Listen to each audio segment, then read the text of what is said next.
Hey, the Trader Joe's South Tampa issue. How long have I been mentioning that on this show? What is the traffic issue? Yeah. You weren't here yesterday because it came up again yesterday. I've actually never heard you talk about it. Oh, well, you cut the crap. Yes, you have. Yes, many times. I have talked about the Trader Joe. Have you noted the TV stations are suddenly jumping on this story? Yeah, we're ahead of it. Just like the blue light problem, we're ahead of it first. We were the first ones to recognize that, oh, my God, what's going on with all these blue-purple street lights all over town? We did that 2 years ago. Yeah. And then news reports are coming on like a month ago. No, but the latest is Trader Joe's, and I've been commenting and complaining about this for years. The Trader Joe's, and let's be very clear, I like Trader Joe's. I like it. I like Trader Joe's. I got about a dozen things that I'm kind of hooked on, addicted to at Trader Joe's. I like it. But the parking lot is an absolute dumpster fire. In fact, you know what? They do have a dumpster out front to the left. Maybe I'll light that on fire. That'd be actually better than their parking lot. All right. Now, the traffic backup is ridiculous. And there are days, a lot of times on the weekends, but sometimes during the weekday, the traffic is jammed up on Swan in both directions, both east and west. You'll have traffic that blocks Dale Mabry trying to get into Trader Joe's. It's a mess. Then you got cars lined up down through the neighborhood. If you're just trying to traverse on Swan, you can't. Great restaurant, by the way, on Swan. You can't even sometimes move. It is a mess. And I have asked for years, how the hell did Trader Joe's get zoned there? There clearly is not enough parking. I can't believe in 1 second that property for a supermarket met the ratio of square footage to how many parking spots you're supposed to have. And I just remember when I built my house, yes, the pilaster for your front post over here is 2 inches too close to the street, and we have to. I mean, I got nicked on every nail, and the building inspectors, and then they allow Trader Joe's to be built in a spot where it can't handle the traffic.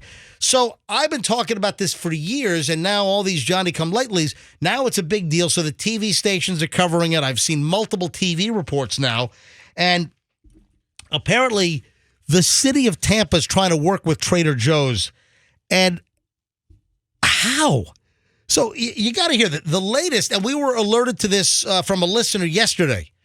Froggy, you weren't here. You were taking the day off. Yes, I have very important business. Yeah, I know. So we talked about this yesterday because a listener said, hey, by the way, Bay News 9 is talking about the Trader Joe's issue that you always talk about. So I went after the show, I went home and I turned on Bay News 9 and I just hit the record on my DVR and I just let it record for like an hour. And I'm like, the story will pop up. And sure enough, I found it. And there was a whole story on the Trader Joe's South Tampa debacle with the traffic. It's a mess. So from the Trader Joe's website, here's the story. The popular grocery store has a parking lot that often can't keep up with demand. Well, because they never should have been zoned there because there are not enough spots according to code. I don't think there are enough spots there. Now, I guess the story is that was supposed to originally be a gym. And somehow, it was supposed to be a gym and maybe they would have had enough spots then. I don't know. Listen to this lady. A woman, a regular customer, Krista Fowler is a regular customer at Trader Joe's in South Tampa. And she says, I love the place. I love the products. The parking lot is like the 7th level of hell. Wow. The 7th level of hell. Sounds terrible. Is it that bad? I've never been. Oh, yeah. Sometimes it's awful. That's what I call waking up before 5 o'clock in the morning. Each 10-minute increment is a layer of hell, but a parking lot as a layer of hell. That's true. There are only 69 spaces. The city of Tampa did work with FDOT to add left turn signals to the light at Dale Mabry, but doesn't really help that much. Listen to this. Vic Bide, Bhide. I saw him in the news report. He's the director of Tampa's mobility department. He says that officials are now looking at some fresh ideas. What? All right, listen to this. Here are some of the ideas that this Tampa director of mobility, this traffic dude in the city of Tampa, here are some of the ideas they said that are being discussed.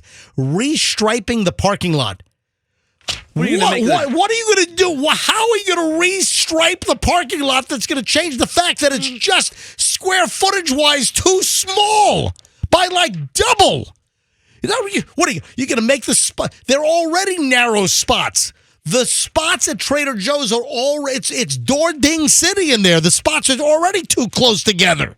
How much closer could they get? How small do they think cars are? Then leasing spots from nearby businesses. Oh, what a pain. Oh, what? Like Verizon Wireless and walk across like 5 lanes of Dale Mabry to get there? I mean, come on.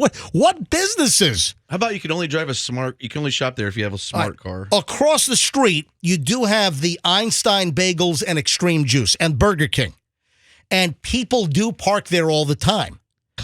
But it's still not enough parking spots really on a busy day. And then if people start parking in there, first of all, you might get towed. But then there won't be enough spots for Einstein Bagels. Yeah, then they're going to be slammed. Extreme Juice and Burger King. So restriping the parking lot. What? Leasing spots from nearby businesses. Oh, what? The tanning salon in front that has 8 spots? Yeah, what is that going to do? Nothing. The Trader Joe's should not have been built there. They should have built Trader Joe's in a different, bigger location with ample parking and not basically in a residential neighborhood. Also, they're looking at hiring off-duty officers for traffic control. Oh, great. And then expanding to other locations. What they need to do is they need to just shut that location down and just find a much bigger spot in South Tampa. That's what they should do. You know what they should have done is on Gandy, that ghost shopping center where the Jerk Hut used to be. They've knocked that down. You know what I'm talking about? Where Jerk Hut. It's like at the corner of like Gandy and Manhattan. Oh yeah. Back that like kind of ghosty. You got the Applebee's over there, and then also isn't there a Burger King there as well? Where that weird coffee shop used to be. Caribe. I don't remember. So, but I'm telling it's a major problem.